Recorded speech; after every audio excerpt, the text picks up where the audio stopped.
nom du Père et du Fils et du Saint-Esprit, ainsi soit-il. Venez, Esprit Saint, remplissez le cœur de vos fidèles et allumez en eux le feu de votre amour. Envoyez votre Esprit, Seigneur, et se fera une création nouvelle, et vous renouvellerez la face de la terre. Prions.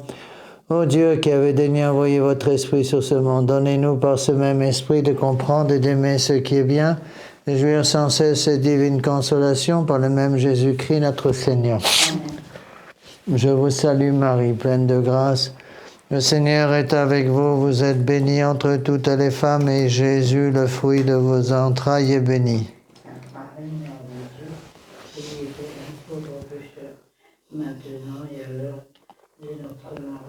Nos saints anges gardiens, Saint Pie X, Saint Joseph, Saint Thomas d'Aquin, du Père et du Fils et du Saint-Esprit, ainsi soit-il. Pourquoi ces saints-là et pas les autres? Quoi? Parce que Saint Thomas d'Aquin, c'est le patron de la théologie. Ben, tu peux dire tous les saints du Bien sûr, oui.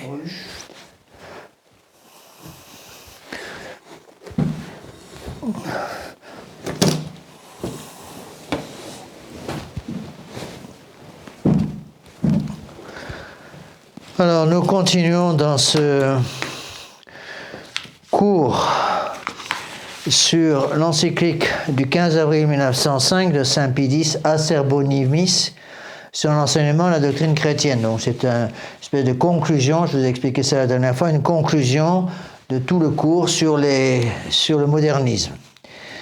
Sur la nécessité, justement, cette fois-ci, d'étudier pour lutter contre le modernisme. Alors, avant que j'oublie, mercredi prochain, c'est le jour de Noël, le 25 décembre, donc évidemment, il n'y aura pas de cours, puisque j'ai la messe de minuit, la messe de 10h, la messe de 18h, et je n'aurai vraiment pas le temps de faire un cours en plus. Donc, le prochain cours aura lieu le premier mercredi du mois de janvier.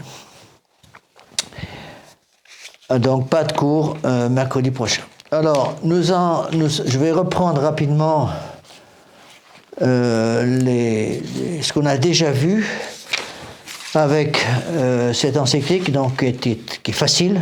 Il y a des encycliques qui sont plus ou moins difficiles. Nous avions déjà expliqué que l'encyclique de Pascendi était une des plus difficiles du magistère. C'est là, au contraire, très facile. Je répète les phrases clés du début de l'encyclique. Nous croyons qu'il faut adhérer, dit Saint Pie X, 1905, donc on est juste avant la grande condamnation du modernisme. Nous croyons qu'il faut adhérer au jugement de ceux qui attribuent le relâchement actuel des âmes et leur faiblesse avec les maux si graves qui en résultent principalement à l'ignorance des choses divines.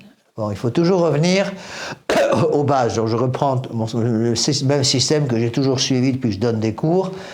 Au début, je remets un petit peu le train sur les rails, on réaccroche les wagons à la locomotive parce que les gens oublient tout. Donc il faut toujours recommencer, au moins recommencer à remettre les gens dans le cours. Donc n'oubliez pas que l'étude est fondamentale. Pourquoi? Parce qu'il y a une relation entre l'étude et la prière. L'étude doit alimenter la prière. Monseigneur Lefebvre nous l'avait dit très souvent au séminaire, c'est une des phrases que j'ai jamais oubliées de Monseigneur Lefebvre, celui qui m'a formé. Deux amours qu'un prêtre ne doit jamais perdre, l'amour de la prière et l'amour de l'étude. Il nous disait, si un prêtre perd l'amour de l'étude, il va perdre l'amour de la prière. S'il perd l'amour de la prière, il va perdre l'amour de l'étude. Donc il faut les deux. On le voit très bien dans une des raisons des catastrophes actuelles, c'est que les prêtres modernes n'étudient plus la doctrine traditionnelle et surtout ils prient plus. Ils n'ont plus le bréviaire qui a été supprimé par le pape par Paul VI. Il n'y a plus de méditation en général. La plupart ne disent plus le rosaire et donc il n'y a plus le réservoir de la prière. Et comme il y a un lien entre ces systèmes des vases communicants, imaginez deux réservoirs qu'on remplit, il y a une communication entre les deux. D'accord? Donc si le réservoir de prière est plein, le réservoir de l'étude sera plein. Si le réservoir de l'étude est plein, il ne peut pas y avoir un réservoir d'étude qui est plein sans que le réservoir de prière soit plein. Il faut les deux à la fois. Vous voyez? Et donc ça c'est très très important. Pourquoi? Ça vient du péché original.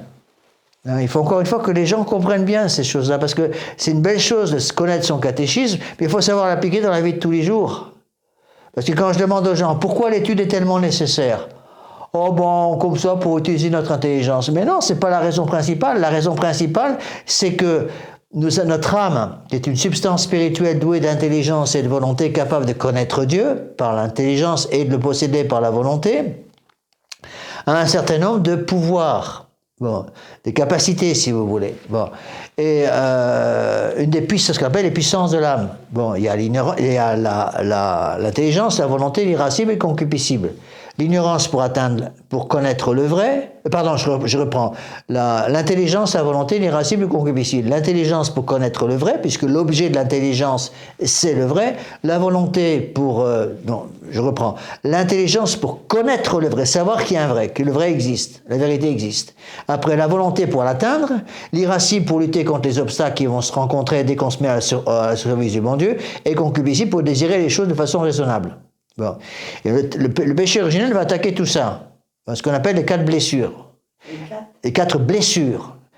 Il y a l'ignorance, la faiblesse, la malice et la concupiscence.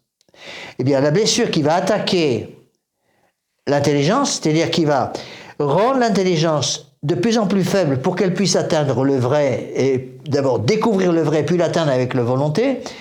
D'ailleurs, le péché originel va travailler sur cette intelligence avec la blessure d'ignorance, justement. La blessure d'ignorance va travailler sur l'intelligence et la blessure de malice va travailler sur la volonté. Ensuite, contre l'irascible, il va y avoir la faiblesse, et contre le concupiscible, la concupiscence.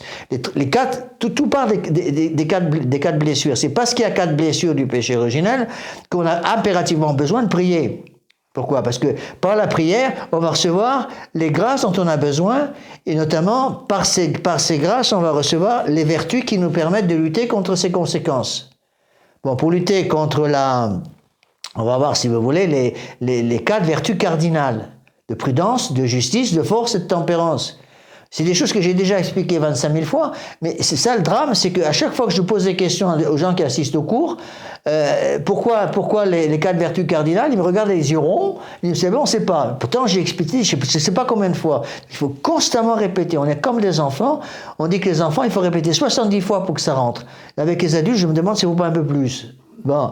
Donc, pour que l'intelligence fonctionne normalement, il faut lutter contre la blessure de l'intelligence. La blessure de l'intelligence, c'est l'ignorance. Contre cette blessure d'intelligence, qu'est-ce qu'il faut? Il va falloir une vertu cardinale spéciale qu'on appelle la vertu de prudence. Quand on est ignorant du chemin qu'on va prendre, on ralentit, on est prudent. En voiture, vous arrivez à un croisement, vous ne savez pas quelle route il faut prendre, qu'est-ce qu'on fait? On commence par lever le pied de l'accélérateur pour ralentir, prendre le temps de savoir où je dois aller. Donc, pour lutter contre l'ignorance, il faut la vertu, la vertu cardinale de prudence. Pour lutter après contre la malice de la volonté, ça ne suffit pas de savoir où est la vérité. Les gens qui savent très bien où est la vérité. La vérité, c'est le bon Dieu. Ah, très bien, le bon Dieu, c'est le vrai. C'est vrai que le bon Dieu, c'est le vrai, puisqu'il est Dieu. Il faut qu'on l'atteindre. Comment on atteint le bon Dieu? On atteint le bon Dieu en lui obéissant, évidemment, donc en obéissant à sa loi. C'est là où la volonté va travailler pour nous permettre d'atteindre ce qu'on cherche à obtenir. On cherche à obtenir le vrai par l'intelligence, donc il faut utiliser maintenant notre volonté pour choisir le meilleur chemin pour atteindre cette vérité. Et c'est là où la liberté intervient. La liberté, c'est pas du tout le choix, le pouvoir de faire ce qu'on veut, c'est pas du tout ça. La liberté, c'est le choix des meilleurs moyens pour atteindre le vrai, atteindre ce que je cherche, la vérité. Donc pour atteindre la vérité, il faut que j'utilise la volonté. La volonté, elle va être blessée par la malice. Et donc là, il va falloir la vertu de justice. Donc, on voit très bien, justice pour contrôler la volonté et la vertu de prudence pour contrôler l'intelligence. Si l'intelligence est de nouveau sous le contrôle de la raison et de la foi, à ce moment-là, on peut plus facilement obtenir, savoir où est le vrai, et en enclenchant la volonté, on va pouvoir atteindre ce vrai. Voilà pourquoi la prière est absolument fondamentale. Parce qu'il y a un lien entre les deux. Si j'arrête d'étudier, c'est ce qui s'est passé, c'est le drame des années 60. Les prêtres ont arrêté d'étudier. Pourquoi? Parce que ça correspondu à l'arrivée de la télévision. C'est ça la raison. La télévision est arrivée autour des années 60. On est juste après la mort du Papy-12, qui est mort en 1958. La télévision est arrivée à ce moment-là. D'un seul coup, les télévisions, Monseigneur Lefebvre qui nous a expliqué ça, je ne sais pas combien de fois, et je l'ai expliqué moi-même plusieurs fois au cours, la télévision est arrivée aux années 60. Comme par hasard, juste à la mort du Papy-12. C'est à ce moment-là que la télévision est arrivée, autour des années 60, 61, 62. La télévision est arrivée à ce moment-là, elle est rentrée d'un seul coup dans pratiquement tous les séminaires, tous les couvents.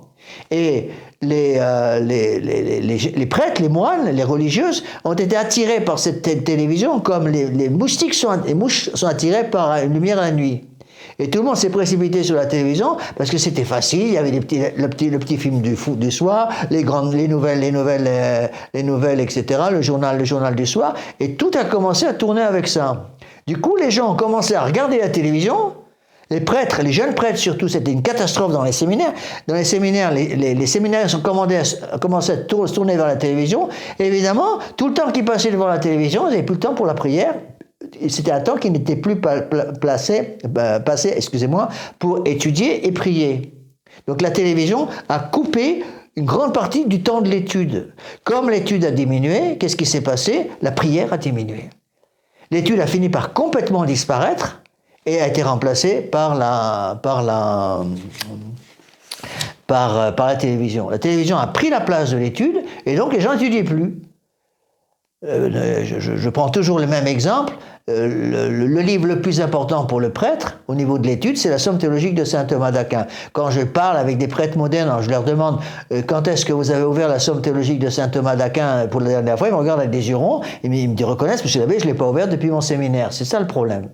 Donc comme l'étude n'est plus là, du coup, première conséquence, l'intelligence va s'ouvrir à toutes les erreurs, parce qu'il n'y a plus le garde-fou de l'étude. Quand vous étudiez les actes du magistère, par exemple, vous étudiez à fond les grandes encycliques de Saint Pie X de condamnation du modernisme. Vous étudiez à fond les grandes encycliques de Pie IX, par exemple, contre le libéralisme. En étudiant ces encycliques, vous mettez des garde-fous sur votre intelligence. Vous voyez, on est sur une route dangereuse, il y a des virages partout, des précipices de tous les côtés, il y a des garde-fous sur le côté. Ce qui fait que si vous vous endormez au volant, ou vous ratez un virage, le garde-fou va vous empêcher de faire tomber la voiture dans le précipice. Bon. Mais c'est pareil sur le plan intellectuel. L'étude, si vous étudiez les magistères de l'Église, cette étude du magistère de l'Église va vous permettre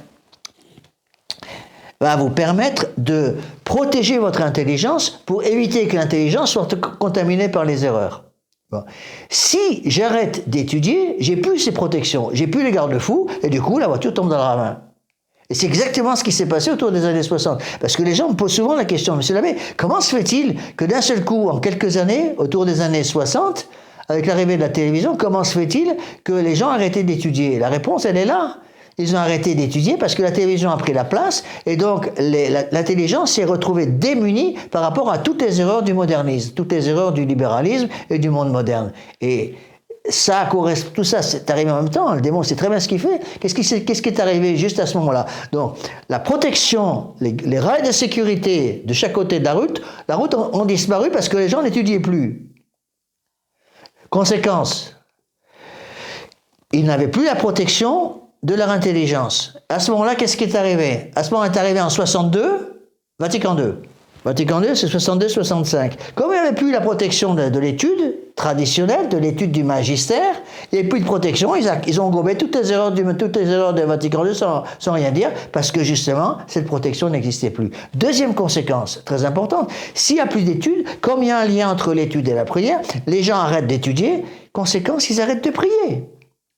Ils arrêtent de prier. Et donc, la prière va disparaître, on perd l'amour de l'étude, on perd l'amour de la prière. Alors là, on est ouvert à toutes les chutes possibles et imaginables, et c'est exactement ce qui s'est passé autour des années 62-65. Oui, tout ça, on voit très bien comment tout est organisé par le démon. La télévision a justement amené les gens à arrêter d'étudier, arrêter de prier. La conséquence était l'arrêt de la prière. Monseigneur Lefebvre nous le disait, dans les séminaires de l'époque, des années 60, dès que la télévision est arrivée, la prière du soir a été changée parce qu'il fallait sauver le petit journal du soir ou les nouvelles du soir. Vous voyez? Et c'est la raison pour laquelle, avec Monseigneur Lefebvre a parfaitement raison, dans les séminaires d'Écône où j'ai été formé, dans les constitutions de la fraternité, Monseigneur Lefebvre a dû rajouter une phrase qui disait « pas de télévision dans nos maisons ». Pour ça, je ne voulais pas de télévision dans la maison.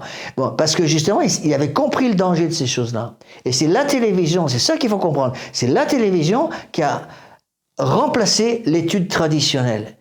Comme il n'y avait plus de base de la prière a sauté.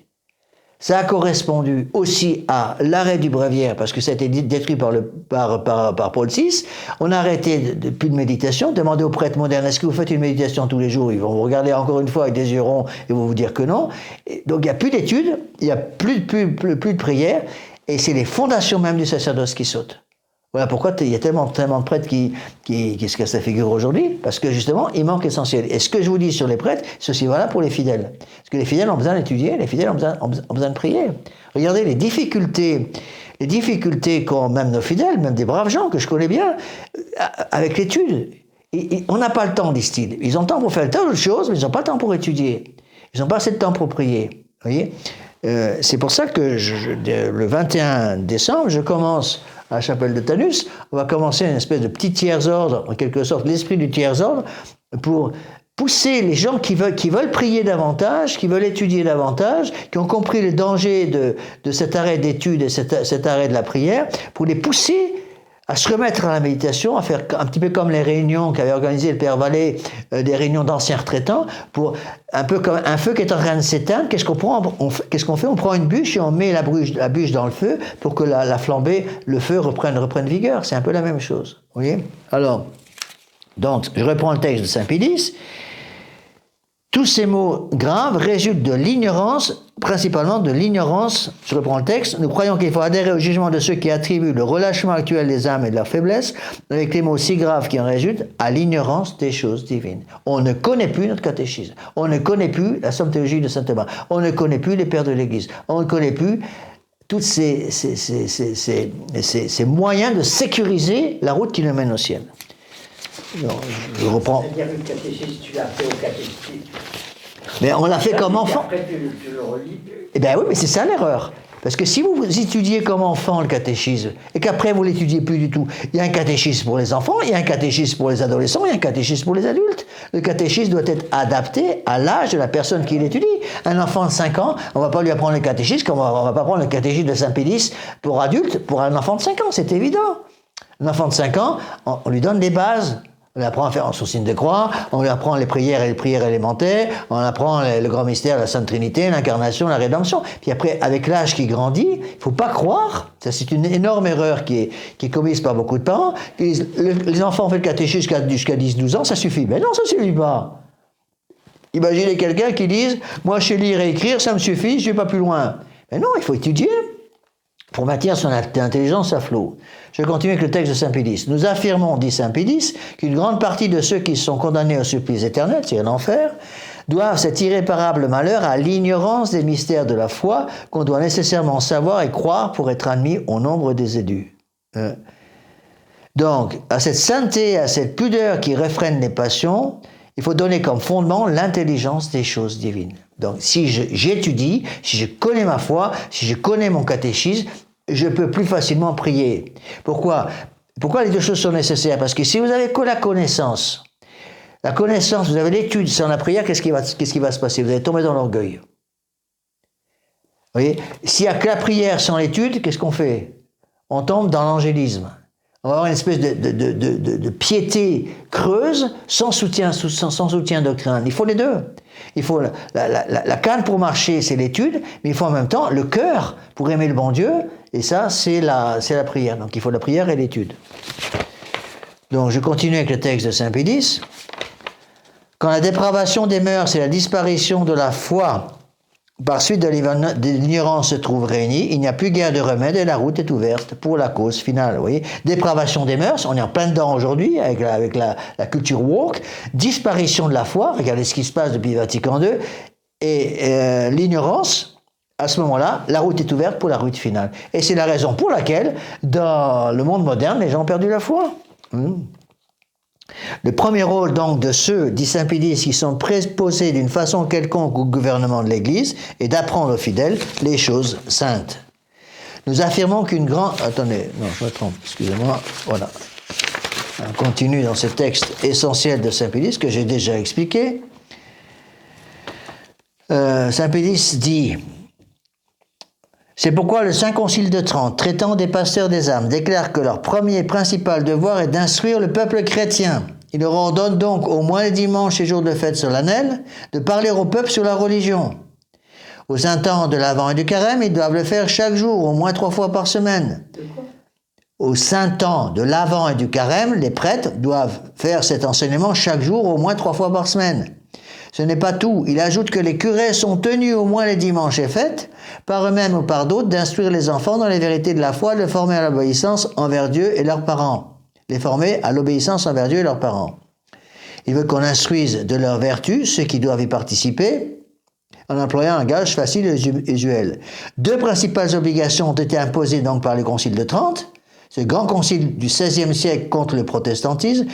Premièrement, adresser au peuple les jours fériés des discours sur les choses divines. Deuxièmement, apprendre aux enfants et à tous les ignorants les éléments de la loi divine et de la foi. Mais certains prêtres, dit Saint Pédis, écoutez bien, désireux de diminuer leur besogne, voudraient se persuader que le prône, ce qu'on appelle le prône, c'est le sermon du dimanche. Le sermon du dimanche peut tenir lieu de catéchèse. Il suffit de réfléchir pour voir que c'est une erreur. Donc Saint Pédis explique bien, le sermon du dimanche ne suffit pas. C'est un rappel. Hein? C'est plutôt un rappel. C'est un rappel, mais ça suffit pas.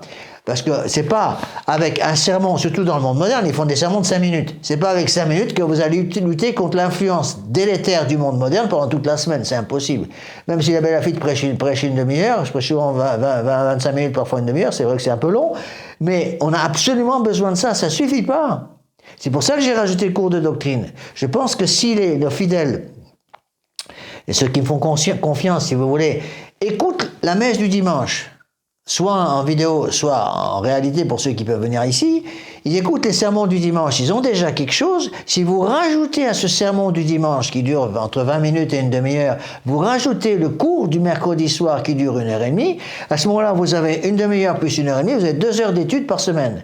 Là, c'est plus facile de conserver la foi. D'accord ? Alors, attention, dit Saint Pédis, le but de l'enseignement, c'est pas de former les gens sur le plan simplement intellectuel, c'est la réforme de vie.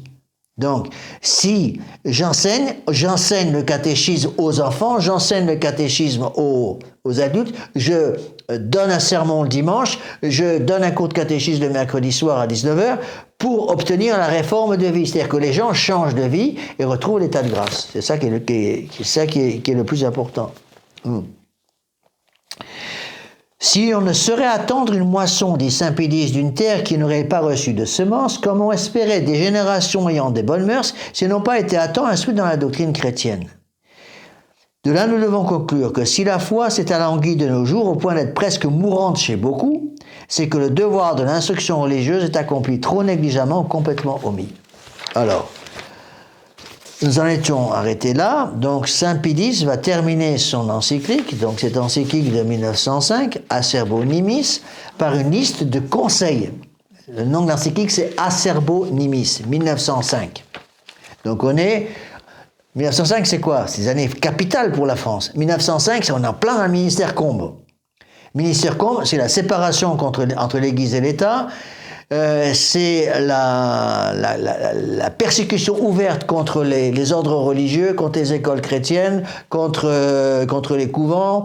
Le gouvernement va envoyer les policiers pour sortir manu militari des convents et des monastères, les religieuses, les moines, les prêtres, etc.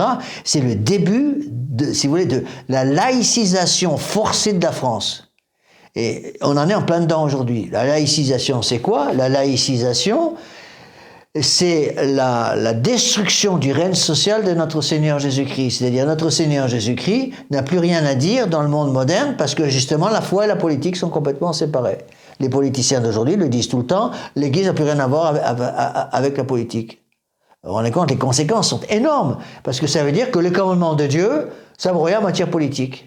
Dieu a dit tu mentiras pas, mais en politique, vous comprenez, on peut s'en passer. C'est pour ça que les politiciens sont des menteurs invétérés, et il faut croire les promesses électorales. Ceux qui croient les on va accepter les promesses électorales sont faites pour ceux qui veulent bien y croire. Mais n'importe qui a un peu de bon sens sait très bien que les promesses électorales n'existent pas, sauf certaines exceptions, entre autres comme Trump. Trump aux États-Unis, quand il fait une promesse électorale, il dit tiens, bon, ça c'est une exception, heureusement. Trump. Quand il avait promis de faire un mur entre les États-Unis et le Mexique pour empêcher l'immigration sauvage, il l'a fait. Bon, Biden a essayé d'empêcher ça. Mais heureusement que Trump revient pour pouvoir continuer ce mur et protéger les emplois, justement, des États-Unis pour que l'immigration sauvage qui vient d'Amérique centrale ne vienne pas prendre tous les boulots des Américains. C'est normal, c'est du bon sens élémentaire. D'accord ? Alors, je reprends, on est à la fin de l'encyclique, il y a six points essentiels sur lesquels je vais insister lourdement. Saint Pidis, si vous voulez, après avoir expliqué la nécessité de l'étude pour lutter contre le modernisme, si vous voulez, va donner des points pratiques. Je répète les deux premiers qu'on a déjà vus ensemble. Tous les curés en général, tous ceux qui ont charge d'âme. Alors qui a charge d'âme ? Les parents. Les parents, ils ont charge d'âme, hein. Les parents qui ont des enfants, ils ont charge d'âme. Donc quand le prêtre, quand le Saint Pidis adresse cette encyclique au curé et à ceux qui ont charge d'âme. Ça veut dire c'est une encyclique pour les prêtres, les curés et les parents. D'accord ? Et tous ceux qui ont charge d'âme, le professeur par exemple. Tous les curés en général, tous ceux qui ont charge d'âme, au jour du dimanche et des fêtes de l'année, sans en accepter aucun, c'est-à-dire dimanche et fête d'obligation. Fête d'obligation, rappelez-vous, il y en a 4 en France. Ascension, Toussaint et Noël. Noël qui arrive. Bon. Donc, je répète, tous les curés, en général tous ceux qui ont charge d'âme au jour de dimanche et des fêtes de l'année, sans en accepter aucun, pendant 1 heure entière enseigneront d'après un petit livre de catéchisme aux enfants des deux sexes ce qu'ils doivent croire et pratiquer pour faire leur salut. Nécessité absolue donc pour les curés, les prêtres, les parents qui ont charge d'âme, donc qui ont des enfants en âge d'étudier, de passer 1 heure par semaine, dit Saint Pidis, pour expliquer le catéchisme. Donc, il ne faut pas dire, ça encore c'est une autre erreur qui a fait des catastrophes autour des années 60, les parents disaient j'envoie mes enfants au catéchisme, donc j'ai rempli mon devoir. Non. Vous envoyez vos enfants au catéchisme, il faut vérifier que votre enfant a bien compris le catéchisme, il faut vérifier que le curé a fait son boulot, parce que ça, encore une fois, ça a été une des causes de la laïcisation à marche forcée de la France et la destruction de la foi catholique en France, c'est que les gens ont fait confiance, la plupart des catholiques autour des années 60 ont fait confiance à leur curé, ils ont envoyé leurs enfants dans les écoles catholiques en disant comme ça je suis débarrassé, le curé s'en occupe. Dans ces écoles catholiques, ils ont des cours de doctrine, ils ont des cours de catéchisme, donc je suis dispensé de mon travail de parent dans ce domaine. C'est faux. Les parents auraient dû vérifier, ils n'ont pas vérifié. Résultat des courses, autour des années 70, ils sont aperçus avec stupéfaction que leurs enfants n'avaient rien appris au catéchisme et qu'ils avaient tous perdu la foi. C'était trop tard. Donc, devoir des parents de vérifier que le catéchisme est fait et enseigner quand vous êtes dans des bonnes écoles, vous êtes dans des écoles modernes, il n'y a plus de catéchisme, il n'y a plus rien. Donc les parents ont le devoir d'étudier le catéchisme pour pouvoir l'enseigner. On ne peut pas donner ce qu'on n'a pas. Si les parents ne connaissent pas leur catéchisme, comment vont faire pour l'enseigner ? Donc il faut que les parents connaissent leur catéchisme pour pouvoir l'enseigner aux enfants. C'est du bon sens. Bon, on ne peut pas donner ce qu'on n'a pas. Nemodat quod non habet, dit Saint Thomas. On ne peut pas donner ce qu'on n'a pas. Donc nécessité de vérifier que le catéchisme est donné, de vérifier que l'enfant a compris le catéchisme, et surtout de donner l'amour du catéchisme aux enfants. C'est le plus difficile. C'est le troisième point le plus difficile. Donner l'amour du catéchisme aux enfants. Donner un exemple pour vous aider à comprendre ce que je veux dire. D'obliger vos enfants à aller à la messe tous les dimanches. Première étape. Leur faire comprendre la messe. Deuxième étape. Troisième étape, leur faire aimer la messe. Quelle est l'étape la plus difficile ? La troisième. Parce que vous pouvez envoyer vos enfants tous les dimanches à la messe, en leur disant tu dois aller à la messe, tu dois aller à la messe, tu dois aller à la messe parce que c'est le dimanche. Vous pouvez essayer de leur expliquer ce que c'est que la messe à partir du catéchisme, mais si vous n'avez pas réussi à leur faire aimer la messe, vous avez perdu votre temps. Parce que dès que l'enfant va avoir 18 ans, qu'il aura quitté le nid familial, s'il le quitte très vite après, malheureusement, eh bien, il va tout envoyer promener parce qu'il n'a pas l'amour. Il n'a plus l'amour de la messe. Vous voyez, ces choses sont absolument fondamentales parce que c'est ça qui explique la perte de la foi en France. La France est devenue un pays de païens. Bien avouer ce qui est. La France est devenue un pays païen. La France est devenue un pays avec même pas 2% de pratiques religieuses en France. Pourquoi? Parce que l'amour de la prière a disparu, l'amour de l'étude a disparu, et puis tout simplement le magistère de l'Église n'est plus enseigné. Hein? Regardez les encycliques de Bergoglio à Rome, il parle des migrants, il parle du réchauffement climatique, il parle de tout ce que vous voulez, sauf de l'essentiel, à savoir le salut des âmes. D'accord? Donc, premier point, me dire, monsieur l'abbé, vous avez déjà expliqué tout ça la dernière fois. C'est vrai, mais j'y reviens, parce que c'est tellement important. Donc, devoir d'État grave pour tous les curés et tous ceux qui ont charge d'âme, donc je répète, les curés et aussi les parents, d'enseigner au moins à leurs enfants pendant 1 heure complète, aux enfants des deux sexes, le catéchisme. Que les enfants connaissent leur catéchisme, que les enfants comprennent leur catéchisme, que les enfants aiment leur catéchisme. Et là, encore une fois, il y a un énorme travail à faire pour apprendre aux parents à enseigner le catéchisme. Beaucoup n'y arrivent pas. Pour les tout petits, on prend par exemple des images. C'est pour ça qu'il y a un très bon catéchisme, c'est que la Miche de Pain, surtout l'ancienne, les premières éditions, la Miche de Pain que j'ai moi-même étudié quand j'étais gamin pour apprendre mon catéchisme. C'est comme ça que j'ai appris mon catéchisme tout à fait au début. Et je vous remercie maman de m'avoir montré tout ça. Bon, on ne demande pas la réédition. Mais ça a été réédité, mais malheureusement, ça a été réédité déjà avec pas mal de changements. Bon, il y a encore la Miche de Pain existe encore, elle a été réédité avec des dessins nouveaux. Je trouve ça un peu dommage qu'on n'ait pas repris les dessins anciens. Mais je pense qu'il y a aussi des droits d'auteur. Parfois difficile d'avoir les droits d'auteur pour faire ces rééditions. C'est un peu compliqué, parce qu'il faut que ça... Je crois qu'il faut qu'il y ait plus de 40 ans sans réédition pour qu'on puisse rééditer sans droit d'auteur. C'est assez compliqué. Donc, nécessité d'enseigner le catéchisme pour 1 heure. Donc, les gens qui m'écoutent, en ce moment sur Internet, qui ont des enfants, est-ce que vous faites ça? Est-ce que vous vérifiez que vos enfants aient 1 heure de catéchisme par semaine? Dites, monsieur l'abbé, ils sont dans des écoles traditionnelles, donc ils ont ce catéchisme. Vérifiez qu'ils l'ont compris. Vérifiez qu'ils l'aiment. Vous voyez? Vérifiez qu'ils aiment leur catéchisme. C'est ça le plus difficile. Le plus difficile, c'est de faire aimer le catéchisme aux enfants, faire aimer la messe aux enfants. Vous voyez? Moi, je l'ai vu, je ne sais pas combien de fois, où beaucoup de jeunes venaient à la messe contraints et forcés par les circonstances, c'est tout, parce qu'ils ne pouvaient pas faire autrement, ils étaient obligés par leurs parents. Mais les parents savaient très bien que dès que l'enfant devenait un adulte, eh bien, s'il n'avait plus justement la bride sur le cou de la part des parents, ils envoyaient tout promener. C'est ce qui s'est passé autour des années 60, 70, 80, et les enfants, la France est devenue païenne. Donc, premier devoir d'État, l'enseignement du catéchisme, 1 heure par semaine. Donc, prenez le catéchisme de Saint-Pédis. Je vous conseille beaucoup celui qui a été réédité par les éditions Saint-Rémy, à Gadillac, en Gironde, près de Bordeaux. Monsieur Saguillot a fait du bon boulot de ce côté-là. Il a réédité le catéchisme de Saint-Pédis, qui est excellent, un petit livre qui fait 100 de pages. Vous avez toutes les bases. Bon, toutes les bases, les prières de base et l'enseignement. Qui est sous forme de questions-réponses. C'est Saint-Pédis qui l'a fait lui-même en 1910. Parce que la conséquence de cette encyclique, Acerbo Nimis, sur l'enseignement de la doctrine chrétienne du 15 avril 1905, 5 ans plus tard, il va publier le catéchisme qu'on appelle le catéchisme de Saint-Pédis, parce que c'est Saint-Pédis qui l'a fait. Qu'est-ce qu'il a fait? Il a pris le catéchisme officiel de l'Église catholique, c'est le catéchisme du Concile de Trente. Bon, le catéchisme du Concile de Trente, c'est 1570. Publié sur ordre de Saint-Pédis et préparé par Saint Robert Bernardin ou Saint Charles Borromée, je ne sais jamais lequel des deux, ou les deux à la fois. Donc il y a tout un travail qui a été fait, mais le problème du catéchisme du Concile de Trente, un catéchisme essentiel, c'est un gros pavé, c'est un enseignement pour les prêtres.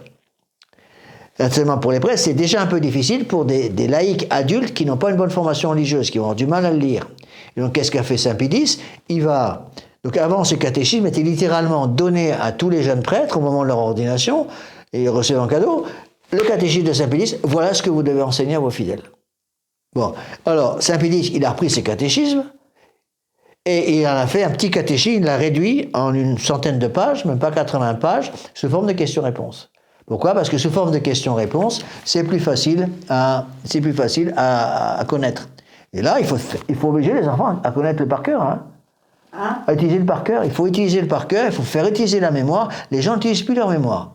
Ils veulent quelque chose de ludique tout le temps. Je vois avec les jeunes, c'est terrible. Ils veulent des tablettes, ils veulent des téléphones portables, ils veulent des écrans de télévision, ils veulent des écrans de portables, ils veulent des écrans d'ordinateur pour que ça soit amusant.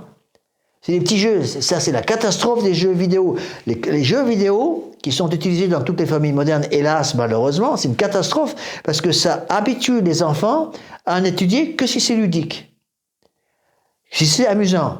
Alors il y a des petits personnages qui bougent dans tous les sens, et puis on est avec la petite souris, puis il faut attraper les personnages qui bougent. Alors là, ça m'amuse, je suis. Puis donc on leur demande de prendre un livre, de commencer à étudier à partir d'un bouquin, ils sont capables de le faire.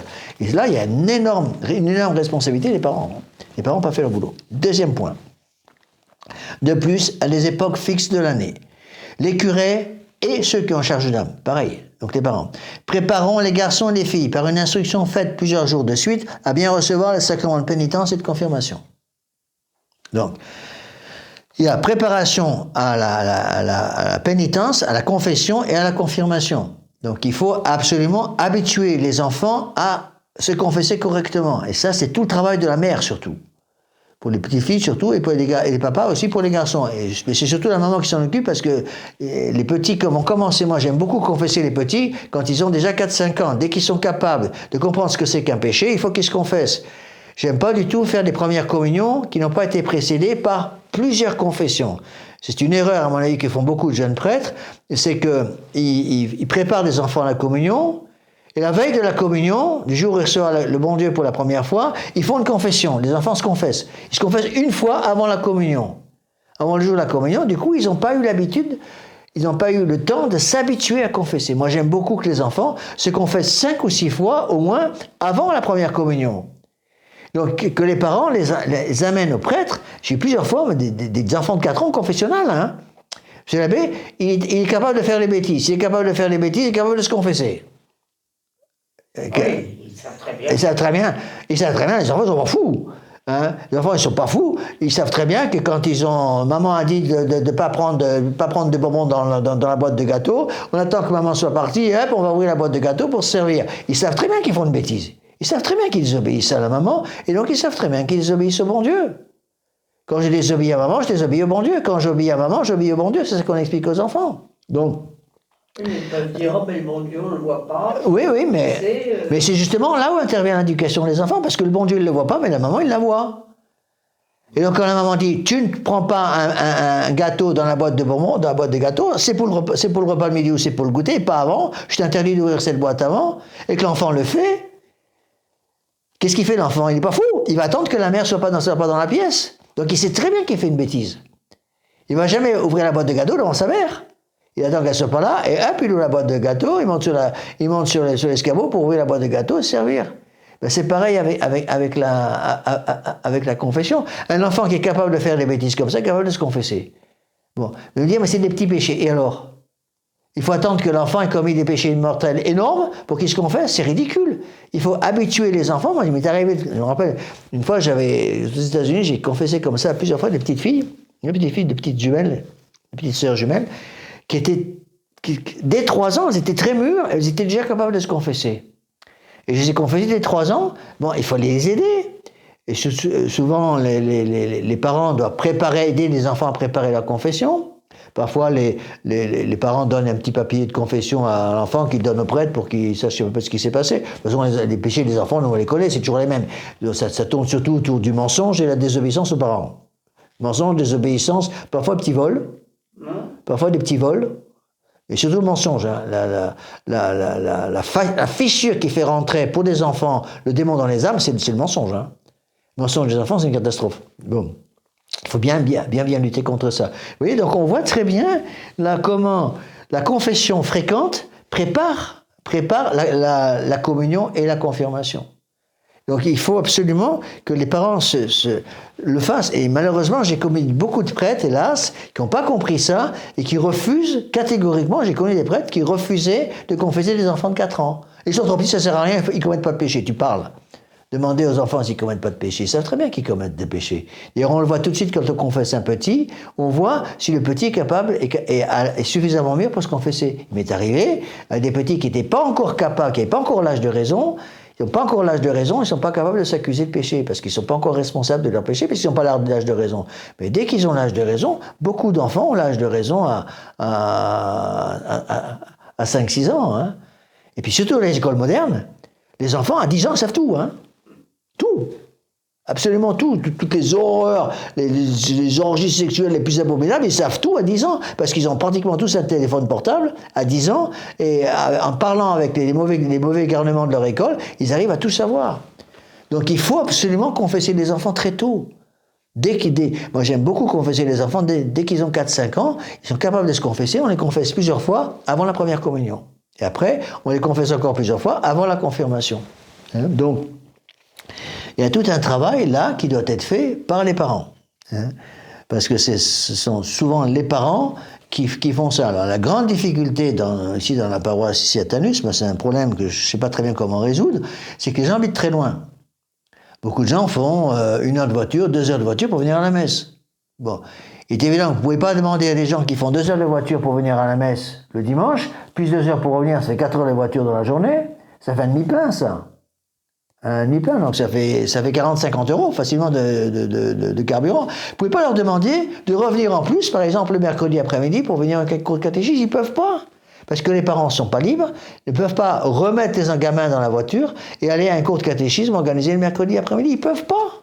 C'est matériellement impossible parce que c'est trop cher, parce que c'est trop loin, parce que la maman, par exemple, ou le papa, ne peuvent pas s'y libérer. Donc qu'est-ce qui doit être fait ? Est-ce qu'on a le droit de dire, bon, mais dans ce cas-là, ils se passeront de formation? Non, devoir grave. On revient sur le point numéro 1, devoir grave pour ceux qui ont charge d'âme, c'est-à-dire les parents, d'enseigner les enfants pour que les enfants connaissent leur catéchisme. D'accord? Alors attention, là, il ne faut pas simplement aider les enfants à se confesser, à leur apprendre à se confesser, il faut leur faire aimer la confession. C'est toujours pareil, on revient toujours au même truc. Les obliger à se confesser, au moins au début. Après, dès que l'enfant arrive à l'âge bête, l'âge d'adolescence, là, faire attention, hein, on peut pas. Vous pouvez obliger un gamin de 5 ans de se confesser parce que les parents doivent pousser un petit peu pour leur apprendre à utiliser le confessionnal. Mais dès que l'enfant arrive à 14-15 ans, là, faites un peu attention. Hein. Vous pouvez pousser les enfants à se confesser, vous pouvez les encourager à se confesser, mais vous ne pouvez pas amener l'enfant manu militari au confessionnal pour l'obliger à se confesser, hein, parce que là, vous obtenez des mauvaises confessions à tous les coups. Hein. Alors attention, et ça c'est un point essentiel, arrangez-vous pour que vos enfants s'entendent bien au moins avec un bon prêtre de la tradition et qu'ils aiment se confesser à ce prêtre. Quand un enfant de 10-12 ans est habitué à se confesser à un prêtre, il va garder ce prêtre pour pouvoir se confesser à lui parce qu'il le connaît bien. Et s'ils arrivent à 15-16 ans et qu'ils continuent volontairement à se confesser à ce prêtre, 15-16 ans, c'est malheureusement dans bien des cas. Avant, c'était l'arrivée des péchés mortels, à 15-16 ans. Maintenant, les péchés mortels, ils n'arrivent plus à 15-16 ans, ils arrivent à 10 ans. Oh. Mais oui, maman. Ils arrivent à 10 ans à cause, justement, des médias, à cause des journaux, à cause des téléphones portables, à cause de tout ce que les enfants font dans les cours de récréation, ils parlent avec des mauvais camarades. Je ne veux pas donner d'exemple parce que je ne veux pas faire des choses trop triviales, mais je pourrais vous donner des exemples de vices contre nature que les enfants de 10 ans déjà savent décrire. Donc ils ont appris ça à l'école. Les parents sont complètement perdus. Ils disent, oh, monsieur l'abbé, ma petite fille, elle a 12 ans, elle est complètement innocente. C'est une petite voix blanche, pas de problème. Tu parles, puis est-ce qu'elle se rend compte qu'il y a à 12 ans, dans les écoles modernes, à 12 ans, il y a des filles qui ont déjà perdu leur virginité, hein, à 12 ans. Avant, les gens perdaient leur virginité à 16-17 ans, malheureusement. Maintenant, c'est 12 ans. Moi, j'ai des parents qui m'ont, des professeurs qui m'ont dit, monsieur l'abbé, avant, les enfants perdaient leur virginité à 16-17 ans, maintenant, c'est 12 ans, et même maintenant, c'est avant. Avant, parce que justement, les enfants, d'où ça vient ça? Parce que ça vient, entre autres, de malheureusement l'accès à la pornographie qui est devenu extrêmement facile avec les téléphones portables. Donc des gamins de 12 ans ont déjà accès à la pornographie. La pornographie, encore une fois, c'est des imbécilités qu'on entend régulièrement. Monsieur l'abbé, la pornographie, ce n'est que pour les adultes. C'est faux. La pornographie, c'est pour personne. La pornographie, c'est mauvais pour les enfants, c'est mauvais pour les adolescents et c'est mauvais pour les adultes. Il y a des gens qui pensent que la pornographie, c'est pas bon pour les enfants. Il faut préserver les enfants de la pornographie, surtout qu'ils n'aient pas le droit de regarder la pornographie, pas possibilité de regarder la pornographie avant d'avoir 18 ans. Sous-entendu, une fois qu'ils ont 18 ans, ils peuvent y aller. Mais j'entends les parents sortir penser des choses comme ça. Ils ne me le disent pas tout haut parce qu'ils ne veulent pas que je sache ce qu'ils pensent, mais c'est ce qu'ils pensent. Il faut savoir que la pornographie, c'est déjà un péché grave pour les enfants, parce que notre Seigneur Jésus-Christ, qu'est-ce qu'il a dit? Celui qui regarde la femme de son prochain avec convoitise a déjà commis l'adultère dans son cœur. Pas moi qui dis, c'est notre Seigneur. Ensuite, Saint Paul rajoute que les adultères, ils ne posséderont pas le royaume des cieux. Donc celui qui regarde la femme de son prochain avec convoitise ne possédera pas le royaume des cieux, c'est ce que ça veut dire. D'accord? Et alors là, il faut faire extrêmement attention de ne pas mettre cette idée, de ressortir ces idées de la tête des gens, que la pornographie est quelque chose de mauvais, pas simplement pour les enfants, pas simplement pour les adolescents, mais aussi pour les adultes. Et donc que les parents fassent extrêmement attention de ne pas introduire ce genre de cochonnerie dans les familles, parce que même de façon privée, parce que c'est des catastrophes au niveau des enfants, parce que ça détruit tous les ménages. Ça détruit tous les ménages. Parce que par la pornographie, ils commencent à prendre des tas de choses, et puis une fois qu'ils sont adultes, ils vont être tentés, une fois qu'ils commencent à sortir avec une jeune fille, ils vont être tentés d'expérimenter ce qu'ils ont vu en pornographie, et une fois qu'ils sont mariés, ils vont être tentés de considérer, je m'excuse des termes, mais considérer leur épouse comme la prostituée personnelle. Et ça fait des catastrophes dans les ménages. Parce que les jeunes femmes, avec raison, n'acceptent pas ça. Vous voyez? Donc il y a tout un travail d'éducation à faire là. C'est pour ça que la confession est absolument fondamentale. Deux choses fondamentales, la confession et la communion. Donc ce sont les deux premiers points. Je m'excuse d'insister, mais c'est capital.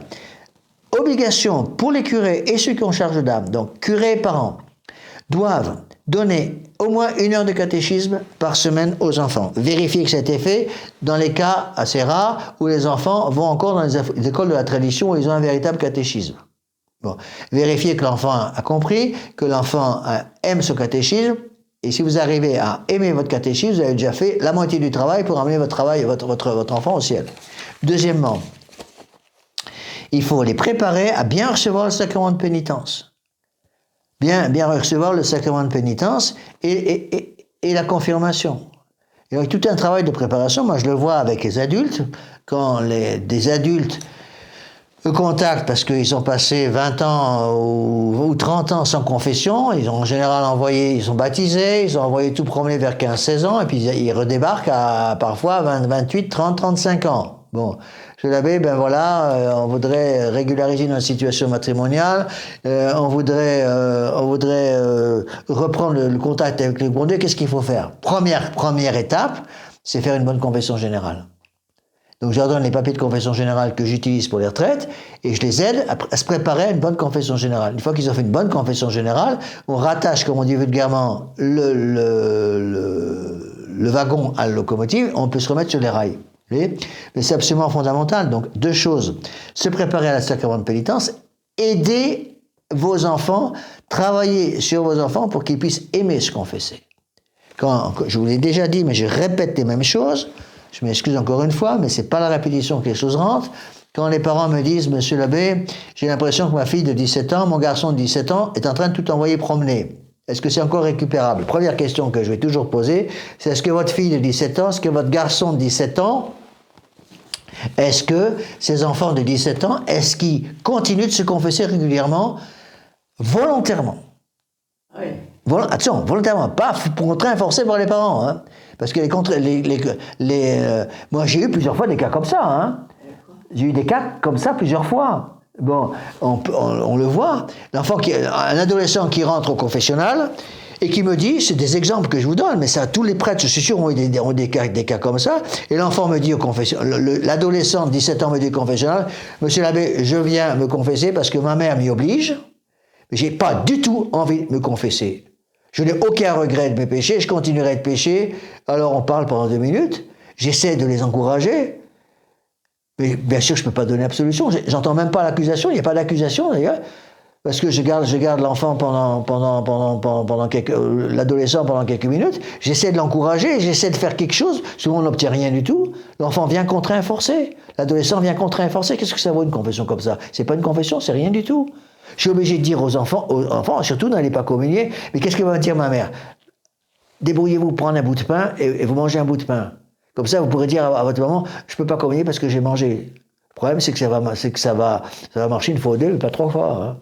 Faire attention, parce que les parents font des catastrophes. Hein. Ils font des catastrophes en obligeant leurs adolescents à se confesser. Non. Il faut encourager l'enfant à se confesser, conseiller l'enfant de se confesser, aider l'enfant à avoir un bon contact avec un prêtre qui est un peu un ami de la famille. Ça, c'est fondamental. Moi, j'ai remarqué dans les familles, quand les familles connaissent bien un prêtre, moi, je vois par exemple les familles qui habitent assez loin, que je vois régulièrement, les familles que je côtoie, par exemple, quand je vais faire ma mission dans le nord de la France, des familles que je commence à bien connaître. Depuis des années, j'y vais une fois par mois, les enfants me connaissent, et souvent je couche dans la famille, donc je peux manger avec les enfants, manger avec la famille, ils me connaissent. Et quand les enfants sont habitués à se confesser avec le même prêtre depuis des années, c'est beaucoup plus facile. Vous voyez? Et si les adolescents se confessent volontairement, là c'est un bon signe. En général, on arrive à les rattraper. Par contre, quand il n'y a plus de confession, c'est fini. Hein. Un adolescent de 17-18 ans qui a arrêté la confession, c'est fini. Il va perdre la foi, c'est sûr. Alors il va parfois revenir vers 30-35 ans, mais alors avec, malheureusement, dans certains cas, des situations irrécupérables. Parce que quand on a des jeunes qui reviennent, souvent les jeunes, j'ai remarqué, on va tout promener à partir de 15-16 ans. Ils continuent de se confesser parce que les parents sont derrière leur dos et les obligent à se confesser. Dès qu'ils arrivent à 18-20 ans, ils envoient tout promener. Pas tous, mais souvent. Ils envoient tout promener parce que là, ils sont en université, par exemple, donc ils n'ont plus les parents sur le dos, ils envoient tout promener. Plus de pratique, plus de confession, plus de communion, plus de chapelet, plus rien. Et souvent, vers 28-30 ans, il y a un retour. Il y a un retour, soit provoqué par une grosse déception amoureuse, ça arrive souvent, ou un accident, ou régulièrement, j'ai eu des cas comme ça. Monsieur l'abbé, j'ai failli me tuer en voiture. J'ai failli me tuer en voiture la semaine dernière. Monsieur l'abbé, je ne me suis pas confessé depuis 10 ans, alors j'ai décidé de faire un peu le point avec vous. Est-ce que vous pouvez m'aider? Parce que je suis vraiment passé très très proche de la mort. Je m'en suis tiré miraculeusement, mais monsieur l'abbé, j'étais pas en état de grâce, alors est-ce que vous pouvez m'aider? Donc on donne les papiers, on les aide à faire une bonne confession générale, et là il y a un retour. Alors deux cas peuvent se présenter entre 25 et 30 ans. En général, c'est 25-30 ans. Soit ils sont dans une situation qui n'est plus récupérable. C'est-à-dire qu'ils sont mariés autour de 20 ans, 22 ans, sur un coup de tête, mariés. Et donc ils sont mariés, et ils sont déjà séparés à 28 ans, parce que les mariages modernes, ça dure 3-4 ans, et puis hop, on se sépare. Donc s'ils sont mariés religieusement, devant notre Seigneur, à l'Église catholique, c'est un mariage valide. S'il y a l'acceptation des enfants, l'unité et l'indissolubilité, le mariage est valide. Ils se marient à 22, 23 ans, beaucoup trop jeunes, ils ne sont pas encore suffisamment mûrs. À 26 ans, ils sont déjà séparés. Et à 28 ans, il y a un retour. Ils reviennent, ils sont seuls. Ils ont eu déjà plusieurs petites copines, mais ils sont mariés une première fois religieusement. Et ils viennent et on leur dit, mais attendez, quelle est votre situation matrimoniale? Moi, c'est la première question que je pose aux gens qui reviennent. Quelle est votre situation matrimoniale? Ben voilà, je me suis marié sur un coup de tête il y a 3 ans, il y a 4 ans, il y a 5 ans. Marié religieusement? Ben oui, monsieur l'abbé. Vous êtes toujours avec la même? Ben non, monsieur l'abbé. Maintenant, je voudrais reprendre le bon chemin. Qu'est-ce que je dois faire? Le jour où vous êtes marié religieusement? Oui. À l'Église catholique? Oui. Vous aviez l'intention d'accepter les enfants, de l'unité, c'est-à-dire un homme et une femme, l'indissolubilité, pas de divorce, pas de remariage. Vous étiez d'accord pour l'unité, les enfants et l'indissolubilité? Ben oui, monsieur l'abbé. Vous êtes marié définitivement? Vous ne pouvez pas vous marier. Mais monsieur l'abbé, je voudrais changer de vie. Changer de vie, vous pouvez, mais vous êtes déjà marié, monsieur. Alors, ou vous essayez de vous réconcilier avec votre épouse, mais monsieur l'abbé, c'était un coup de tête quand j'avais 20 ans, comment je fais maintenant? Et là, c'est des situations impossibles, hein, parce que les gens se retrouvent à 25 ans, ils ont envie de... Cette fois-ci, ils veulent faire les choses correctement, et c'est trop tard, ils sont déjà mariés. C'est pour ça que les anciens, ça aussi, j'explique souvent ça aux parents, j'ai déjà expliqué, mais je répète, parce que les gens oublient tout, les anciens curés, ils savaient ces choses-là. Et quand deux jeunes de 20 ans venaient les voir pour demander à se marier, ils refusaient les mariages.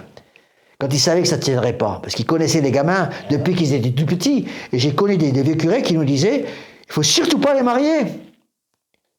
Ils viennent à 20 ans, on s'aime, on se marie.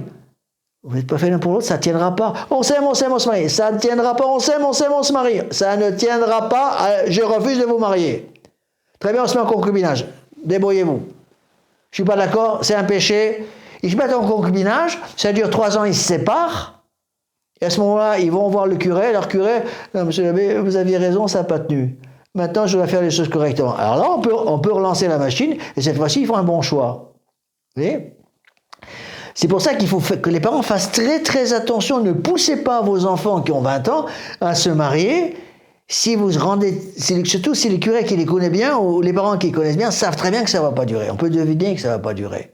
C'est pas sérieux. Bon, ça peut durer. Moi, j'ai connu des jeunes qui se connaissaient depuis très jeunes, des amis d'enfance, ils se sont mariés, ça a fait des très bons mariages. Mais souvent, ça ne tient pas. Oui, donc il faut faire extrêmement attention à ces choses-là, et c'est là où la confession fréquente a beaucoup d'intérêt.